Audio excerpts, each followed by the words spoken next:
Hola, mi nombre es Kiri Severiche, estudiante de nutrición de primer semestre. Y hoy les quiero hablar un poco sobre lo que fue o lo que es el conflicto armado en Colombia. Colombia es un país de mágicos contrastes.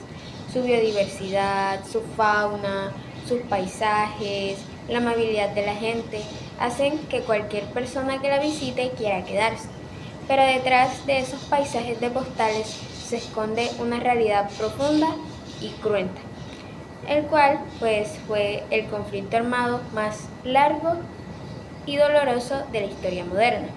Casi todos hemos escuchado hablar sobre las guerrillas, el narcotráfico, los paramilitares, pero en realidad entendemos cómo surgió todo esto o por qué un conflicto que surgió en los años 50 se extendió hasta no poderlo detener. Para responder esto, en este video hablaremos un poco sobre por qué surgió el conflicto armado, la evolución del conflicto armado, cada uno de los acuerdos de paz, la función de la Jurisdicción Especial para la Paz y cómo la academia, es decir, la universidad, puede convertirse en un agente de paz. En primer lugar, hablaremos un poco sobre cómo surgió el conflicto armado y cómo ha evolucionado. El conflicto armado en Colombia ha sido un proceso que se ha caracterizado por ser largo, violento y con diversas características que han mutado hasta convertirlo en el conflicto más largo de la historia. Algunos de los factores que influyeron en el desarrollo del conflicto armado fueron la crisis agraria, la fragmentación institucional y territorial del Estado, la poca participación política, las influencias y presiones del contexto internacional y la irrupción y proliferación del narcotráfico. El conflicto armado en Colombia se puede dividir en 4 etapas. La primera va desde 1958 a 1982. Esta se caracteriza por el surgimiento de las guerrillas. Este periodo también se caracteriza por el auge de la movilización y la marginalidad del conflicto armado, junto con las inequidades que surgieron a partir de este último. Este periodo también se caracteriza por los intentos fallidos de la reforma a la tenencia de la tierra. El segundo periodo del conflicto armado va desde 1982 hasta 1996. Este se caracteriza por la expansión política y territorial, asimismo por el crecimiento militar de las guerrillas. También se caracteriza por el surgimiento de grupos paramilitares, por la crisis y el colapso del Estado, por la Constitución de 1991, también por la irrupción y propagación del narcotráfico, las reformas democráticas con resultados parciales o ambiguos, los procesos de paz, también por el auge y declive de la Guerra Fría junto con el posicionamiento del narcotráfico en la agenda global. El tercer periodo va desde 1996 al 2005. Este se caracteriza por la expansión simultánea de las guerrillas y los paramilitares, también por la crisis y recomposición del Estado y la erradicación de la opinión pública hacia la solución militar del conflicto armado. La lucha contra el narcotráfico y el terrorismo dio surgimiento nuevamente a las presiones internacionales que alimentaban el conflicto armado, conllevando así a la expansión del narcotráfico y la reorganización de su estructura. El cuarto periodo va desde el 2005 a 2012. Este se caracteriza por el reacomodo del conflicto armado. En este, la ofensiva militar del Estado alcanzó su máxima eficacia, debilitando, mas no doblegando, a los paramilitares, que incluso tuvieron un reacomodo militar. Este periodo también se caracteriza por el fracaso de la negociación política con grupos paramilitares, ocasionando así un rearme incluso más violento de grupos volátiles y cambiantes. En el 2012 se dio la firma del acuerdo de paz entre el Estado y las guerrillas de las FARC en La Habana, Cuba.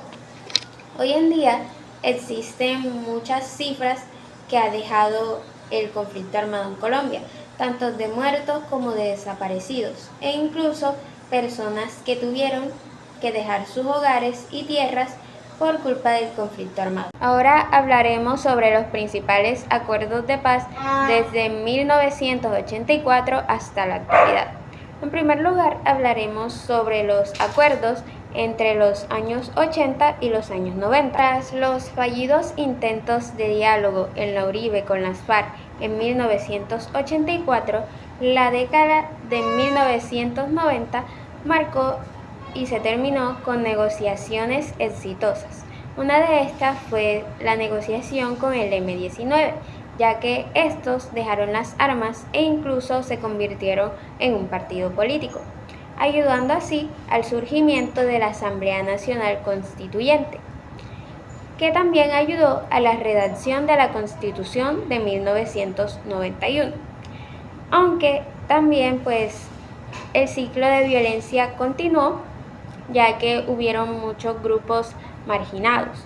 Además, un partido que surgió de acuerdos de paz anteriores, que fue la Unión Patriótica, fue exterminado sistemáticamente. Bueno, durante el 2003 y 2006, en el gobierno de Álvaro Uribe, también hubo un proceso de paz con las Autodefensas Unidas de Colombia, AUC, logrando que más de 30.000 paramilitares dejaran las armas y se dio inicio al proceso jurídico de justicia y paz, logrando así el desmantelamiento parcial de otros grupos militares. Aunque este proceso fue muy criticado, ya que dio condenas o castigos flexibles a los paramilitares. Y además, el vacío que dejaron las AUC en los territorios fue ocupado rápidamente por el narcotráfico y otros grupos emergentes. En el actual gobierno de Gustavo Petro también han habido varios diálogos para llegar a la paz, bajo la política de la paz total, buscando así negociaciones paralelas con grupos como el ELN y disidencias como lo son el Estado Mayor Central, logrando gran apertura diplomática sin precedentes e incluso abriendo mesas de diálogo entre los ciudadanos y los grupos paramilitares. Sin embargo, han habido varios incumplimientos en el cese al fuego, también ha habido mucho accionar criminal, secuestrando e incluso matando a trabajadores de la fuerza pública. Además, las guerrillas se han movido hacia economías netamente rentistas, como lo es el narcotráfico y la minería ilegal, provocando la suspensión o ruptura de los acuerdos pactados anteriormente. También hablaré un poco sobre los componentes del sistema integral de verdad, justicia, reparación y no repetición, y la función de la Jurisdicción Especial para la Paz, de la JEP. El sistema integral está compuesto por la Jurisdicción Especial para la Paz, la Comisión para el Esclarecimiento de la Verdad, la Unidad de Búsqueda de Personas Dadas por Desaparecidas y por las medidas de reparación y garantías de no repetición. La función principal de la Jurisdicción Especial para la Paz es investigar, juzgar y sancionar los delitos cometidos en el marco del conflicto armado antes del 1 de diciembre de 2016. Los delitos que investiga la Jurisdicción Especial para la Paz son los cometidos por excombatientes de las FAREP, por personas de la fuerza pública, por miembros del Estado y por terceros civiles. Ahora surge una pregunta: ¿cómo la Universidad del Atlántico puede consolidarse un territorio de paz en el marco de la paz total? Para que esto se dé, la universidad debe transformarse en un territorio de convivencia y de cambio en las regiones. Esto debe empezar desde adentro, ya que el campus debe ser un lugar seguro donde las diferencias políticas o personales no generen violencia, sino que se resuelvan a través del diálogo, la escucha y la justicia restaurativa. Además, la academia debe dejar de encerrar a los estudiantes en las aulas de clase y salir a conocer las diferentes comunidades campesinas, indígenas o afrodescendientes para que haya un intercambio de ideas y conocimientos sin imponer o pensar que uno es mayor que el otro. Finalmente, la universidad tiene la responsabilidad ética de asegurar que las aulas sean espacios tranquilos tanto para las víctimas como los excombatientes, intentando mantener viva la memoria histórica y estudiar la verdad sobre el conflicto armado, asegurando que nunca se vuelva a repetir un periodo de violencia tan cruento como el anterior. En definitiva, la universidad se convierte en un territorio de paz si pone a disposición de la comunidad todo el conocimiento para la reconciliación y el bienestar de la gente.